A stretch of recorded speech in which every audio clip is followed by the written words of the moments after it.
Inside Michigan Football is presented by Meyer.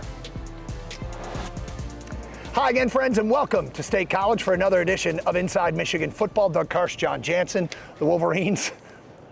Probably unprecedented circumstances surrounding all the off-the-field noise, come in here and gut out a huge win. Great performance by everyone. And it was, hey, from Ward Manuel and his leadership of this team handling it, the fact that it came out on the plane, the fact that you weren't going to be with your head coach, putting coaches in position. Coaches stepped up. Jim Harbaugh has talked about guys with head coaching futures on this staff. They stepped up, players, captains. It was a total team effort. When you talk about the team, that today was the definition of that. Well, let's pick up the highlights. A couple possessions in. Here's Penn State. This is our first play of the game that really got things going on a pass to Tyler Warren for 19 yards. Tight ends are good. Yeah, tight ends are good. Tyler Warren, Theo Johnson, they were a big part previously of this offense. All right, you see Nick Singleton here with a good run. They did some good work on the ground. And then Drew Aller with a scramble. And that gets Penn State deeper into Michigan territory. He was dangerous on his feet. He was dangerous, and that we knew that going in. He's a Josh Allen type of body, type of athlete. Now, he's not developed in terms of a passer like he's going to eventually be, but he's got a lot of potential. This Singleton run got Penn State knocking on the door. But Michigan's defense came up with some big plays. And we go to Jansen Vision for the first time. Here's Mike Barrett with a great play on 1st and goal. Yeah, and it's the first time that this team has been 1st and goal all season long. So when you pick this one up, I want you to watch Mike Barrett as he's in his linebacker position right here.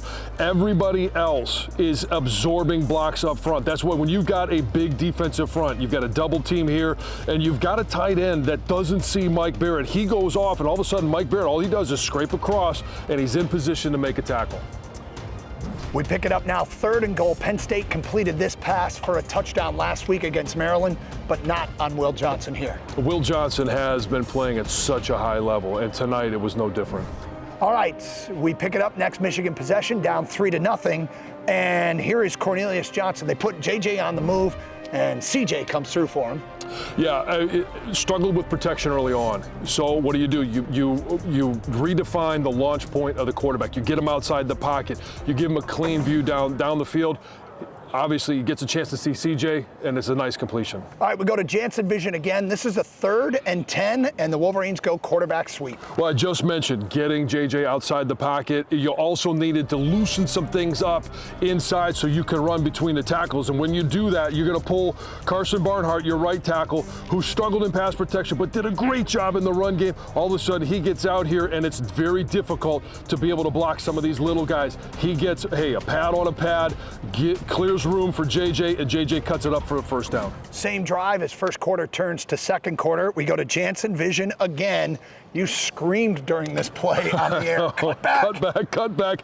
And this is what I'm talking about with Carson Barnhart. When you're able to collapse the entire side of the right side of the line, it's double team up the linebacker, and all of a sudden, when you have a quarterback that is a threat, this guy right here is held in place. Now all of a sudden, you've got this gaping hole that everybody can see, even the old color guy that is up there telling the running back, who has no idea what he's talking about, to cut back. Samaj Morgan here, quick pass for 19 yards. This was on a 3rd and 8. Michigan was pretty good converting on 3rd down. Well, JJ has been so good in 3rd downs all season long, whether it's throwing the ball, but it's directing traffic. It's getting everybody lined up, getting the team in the right play. And that set up this Blake Corum touchdown run. It was 7-3. The Michigan defense, boy, they had a 2nd and 1 here, and Rod Moore closes quickly to force a 3rd and 1. And Drew Aller comes up short. The Michigan defense comes through here. Michigan defense came up big, whether it was in 3rd down situations or in this situation, just to be able to get a stop. All right, Cornelius Johnson now on the near sideline for 11 yards. Michigan was on the move again, and we go to Jansen Vision for this big run for Blake Corum. We talked about this during the broadcast. I mentioned it about Sharon Moore, mammoth personnel. You got 7 offensive linemen, and when that happens, you got Miles Hinton that comes in. He's lined up right here. Now all of a sudden, you bring in Trente Jones as well. He's your 7th offensive lineman. You are able to mash this side of the field, and it's an easy easy opportunity for Blake Corum just to be able to get outside here and pick up 44 yards. And the Wolverines would stick it in the end zone. On this 3rd down and 11, J.J. audibles, and Donovan Edwards wins the foot race to the corner of the end zone. Great vision. I mentioned it just a minute ago. The ability of the quarterback on 3rd down to be able to put you in the right play at the right time. That's why this one was successful. 14-3, Michigan on top. Penn State on their ensuing drive, a couple of 4th down conversions. This first one on 4th and 5, they find Saunders, a little used receiver, to get the 1st down. That was a big play. And then on 4th and 1, they go throwback to Aller. Little trick play there from James Franklin. We've seen this from James Franklin, whether it's fake punts, fake field goals. Now you get a little bit of their version of the Philly special. All of a sudden, Aller's open. And hey, you know what? Every once in a while, they make a play. And they made a play here as Aller, quarterback draw. This play gave Michigan some problems early. He gets into the end zone for a touchdown. It was 14-9. Penn State decides to go for 2, and the Michigan defense comes up big. Michigan defense came up big. James Franklin came up small. No idea why he's chasing points in the first half. He did, and Michigan made him pay. And the Wolverines took a 14-9 lead to the halftime locker room. We'll have second half highlights when we continue here on Inside Michigan Football.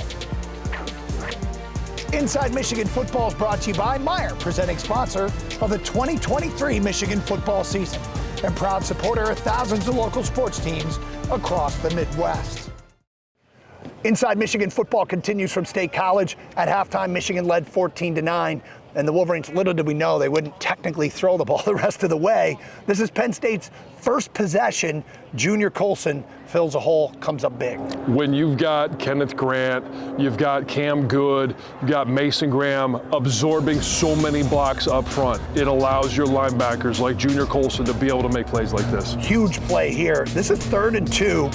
Rashawn Benny forces the fumble, and Makari Page, who was all over the field, comes up with the fumble recovery. So many times we have guys that have a certain series of down. Rashawn Benny in this series of downs came up big on 1st down. Now he comes up big again, and he just had the ability to be in the right place at the right time. Here's a 3rd and 2. Blake Corum, his specialty.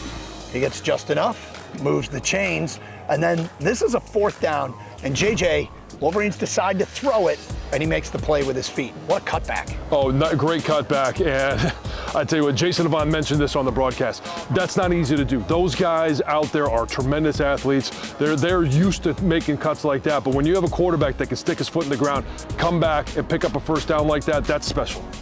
All right, 2nd and long. Here's JJ with the quarterback sweep left, and this had Michigan knocking on the door. He was good in the run game today. He was good, and when you have that threat, it opens up. That's what they needed to be able to open up in between the tackles. 3rd and goal, and they run the draw with Donovan. He gets 6 yards, and that forces a field goal from James Turner, which was good. The important part about this drive, it was only 45 yards. It took over 8 minutes off the clock. Michigan did a great job of controlling the tempo of the game. Now, we knew Penn State didn't have that big play potential. They were a team, they lead the Big Ten in time of possession with 34 minutes. So if you're able to sustain drives, keep that offense off the field, they're not able to get in rhythm. All right, Penn State down 17-9 here. Will Johnson, good play on defense, incomplete with the PBU. And then Theo Johnson for Penn State. Mike Sanristo comes up and gets a stop here, putting Penn State in a 3rd and 8. And Josh Wallace, another player that's really come into his own late in the season. Penn State forced to punt after this. Yeah, this was great technique. Was in between where, bodied up the receiver, didn't do anything that was going to cause pass interference, looked back to the ball, and just basically ran him out of bounds. We go to the 4th quarter. Michigan nursing the 17-9 lead. They're backed up in the shadow of their own goalpost. Donovan Edwards just short on this 3rd and 7. I know, we thought he was going to be able to pick it up, and a great decision by Sharon Moore, which the reason that was a good decision to punt it seems obvious, but in this day and age, you got a lot of coaches that are taking chances. He didn't take the chance, and it worked out in Michigan's favor. Because this punt was huge. a good punt from Tommy Doman and a holding call, and the Michigan effectively flipped the field here on a day where Penn State wasn't driving.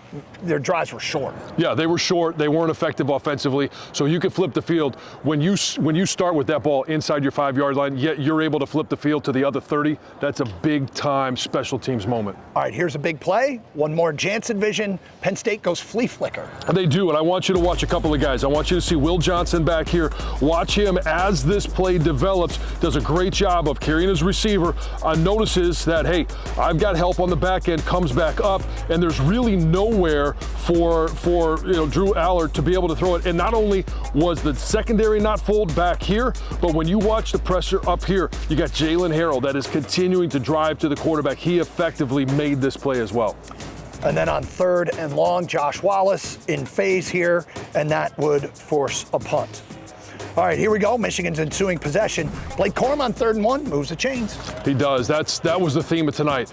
That this was the coming out party. This year, we've seen Blake Corum get in the end zone, but we haven't seen the traditional Blake Corum or the running game being over 100-yard carriers. This technically was not a pass attempt because of the pass interference call, but this was the only time they put it in the air in the second half. Great job by A.J. Barner, using his body, using the pass and the defender to draw the penalty. The drive stalls. Michigan punts the ensuing Penn State drive. Penn State's looking at a 3rd and 9, and Cephas on a crossing route. Makari Page comes up again and makes another play. The secondary was terrific in run support, but they covered this Penn State wide receivers like a glove. It's still 17-9, and Penn State, after Michigan goes 3 and out, incomplete. There's Makari Page in coverage again, and then over the middle, Makari Page again in coverage.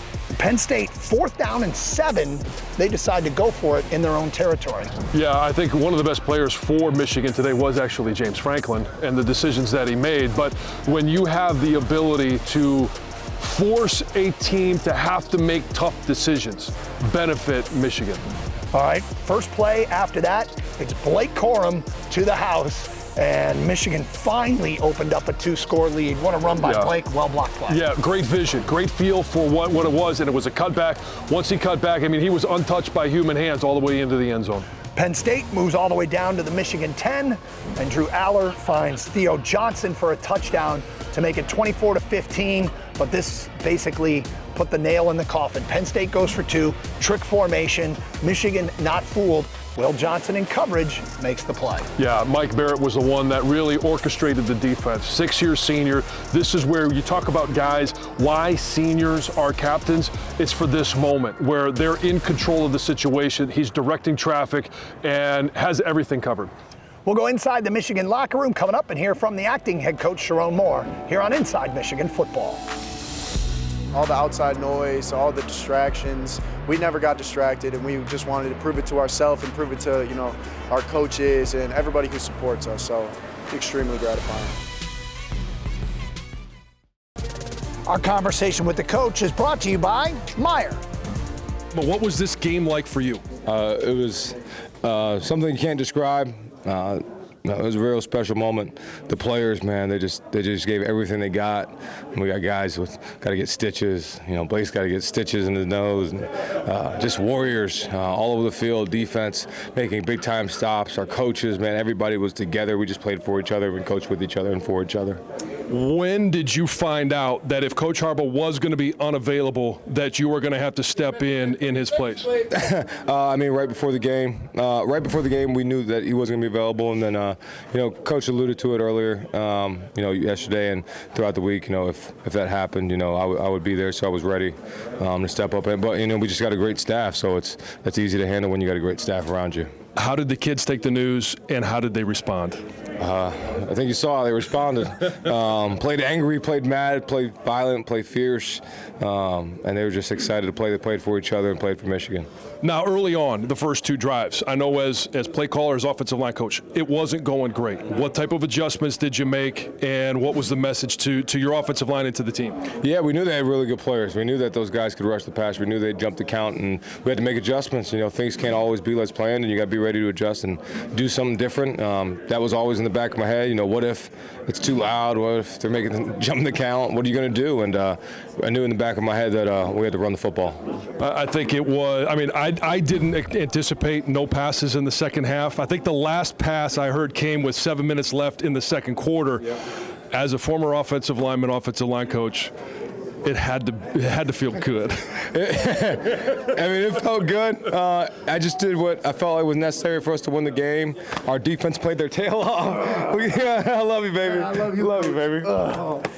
And we got a selfless quarterback. I mean, he's not sitting back there saying, "Hey, we got to throw it." He's like, "Let's win the game."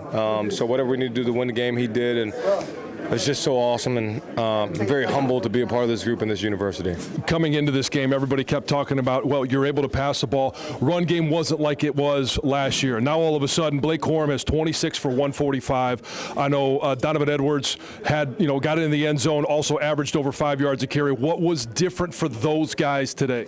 I mean, I think up front we did a much better job sustaining blocks, blocking better. Obviously we were consistent with the run game and calling it, and those guys just made plays. They ran hard, they ran violent, and I think they fed off of this atmosphere and fed off of the noise a little bit. Sometimes you block it out, but sometimes it's part of a motivation. So those guys really stepped up to the challenge. Was the Mammoth personnel, was that in the play sheet, or was that something that you went to because it was an adjustment you needed to make? That was in the play sheet since the summer, so that one's been ready, and the guys know we've got more stuff to come. All right. Hey, Coach, congratulations. Thanks a lot, and we'll talk to you again. We'll talk to you on Monday. Appreciate you. Sherrone was pretty emotional after the game, and we'll hear more from him later, but all the coaches did a job because everybody has to pick up a little bit more when your head coach is out. Yeah, you take on a little bit more responsibility, whether it's timeouts, whether it's clock management, whether it's just, hey, being where guys need you to be. This coaching staff, they elevated their game today. Really focused. As Michigan gets the win in State College, we'll go inside the Michigan locker room with Ed Kongerski next, here on Inside Michigan Football. Our Elro Steel Man of the Week is the entire run game unit. For the second straight year, they rushed for over 200 yards against the Nittany Lions, going for 227, and finishing the game with 32 consecutive running plays. There's some adversity, but, we punched it right in the face. We came in here, got a gritty dub. It was on the O-line. We wanted to put the team on our back, and I feel like we did. We did what we had to do. Ground and pound. The offensive linemen were just playing their butts off, and, they were waiting for that one. They were waiting for a game like this, and they capitalized on it. How about that defense? Penn State came in averaging over 40 points per game. Michigan held them 25 points below that and a total of 235 yards. We let the main thing be the main thing, and everything else is just outside noise. Our coaches do a good job of keeping us focused and, keeping the main objective the main objective. Coach Herb says is let our actions speak so loud that we can't hear anything under the outside noise. So, us just letting display it on the field, not blocking out everything else, and that's just our mindset. Just attack what we can and go get that win. It's about us. It's about what we do inside, send back the ball, and we don't let the outside noise really affect us. Really, we just focus on what we got to do every week. Go out there and dominate whoever in front of us. Trevor Keegan was asked about weathering the storm. He responded by saying, "Weathering the storm, we are the storm." And it's certainly hard to argue after this impressive and powerful victory here in State College. For Inside Michigan Football, I'm Ed Kongerski. Inside Michigan Football is brought to you by Meijer, presenting sponsor of the 2023 Michigan football season and proud supporter of thousands of local sports teams across the Midwest. This is for you, for this university, the president, our AD. We got the best players, best university, best alumni in the country. Everybody likes Sherrone Moore. He's well respected, and that was a great moment for him on the field after the game. It was, and I was happy to share that moment with him after the game as well. What he has meant to this team, what he has meant to this offensive line, to this offense. His players love him. They play for him. That's why they play so hard. And what he has meant to Michigan today will not go unnoticed. In the meantime, how about the focus of the kids to just go out and play 60 minutes of quality football against a tough opponent with all the outside discussion going on about the program? If there's a team that's built to handle this situation, it's the 2023 Michigan football team. They have played to their expectations all season long, never played down to their competition. They've been able to block out outside noise, positive and negative. It's a veteran-led team, it's an experienced team, and they've got so much talent. Still in the Big Ten hunt, Michigan travels to Maryland next Saturday, and we'll be back to recap that one here on Inside Michigan Football.